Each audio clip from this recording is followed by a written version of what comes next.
Hey everybody, Adam Davidson, RadCast for Tuesday, March 28th, 2017. A great story from Ezekiel chapter 37. You may be familiar with this one already. Just for review, Ezekiel 37:1 says this, "The hand of the Lord was on me, and he brought me out by the Spirit of the Lord and set me in the middle of a valley. It was full of bones. He led me back and forth among them, and I saw a great many bones on the floor of the valley, bones that were very dry."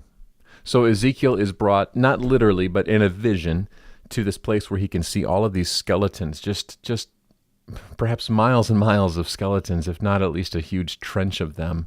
And God walks him around. He wants Ezekiel to really see that the life is gone. There's nothing here.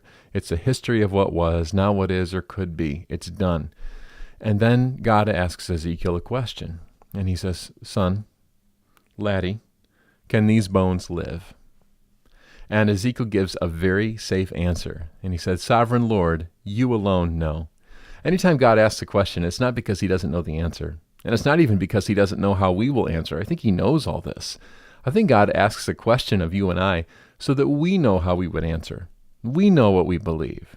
He asks a question so that we're aware of where we're at with him. And Ezekiel is right. God is sovereign. He can do anything. He's fully capable and fully able. And so when Ezekiel at least reveals that about his belief, God says, "All right, Ezekiel, tell the bones to stand up and walk around," which is a very bizarre thing to do to a bunch of skeletons. Try that next time you're at a museum.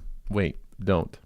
And then they get up and they walk around, and then he says, "All right, Ezekiel, I'm going to put flesh and I'm going to put sinews on these things and tendons and all that, and I'm going to breathe life into them. But you speak it, Ezekiel. You say it. You say the words, and then it will happen." And it does. And then God says, see these skeletons that have come to life and are walking around? Those are my people.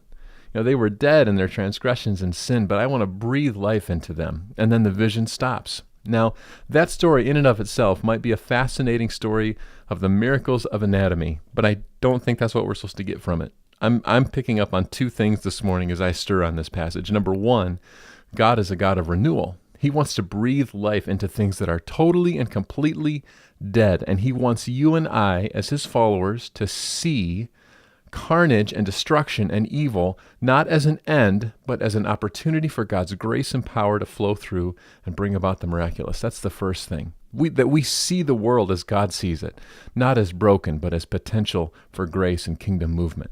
The other thing, this is the tough one, I think that God wants me to see in my own soul the places where I'm dead, dying, decayed, so that he can breathe life into those areas. But the first question he has for me is, Adam, can I do something even greater in you? And my answer has to be, Sovereign Lord, you alone know. That's RadCast.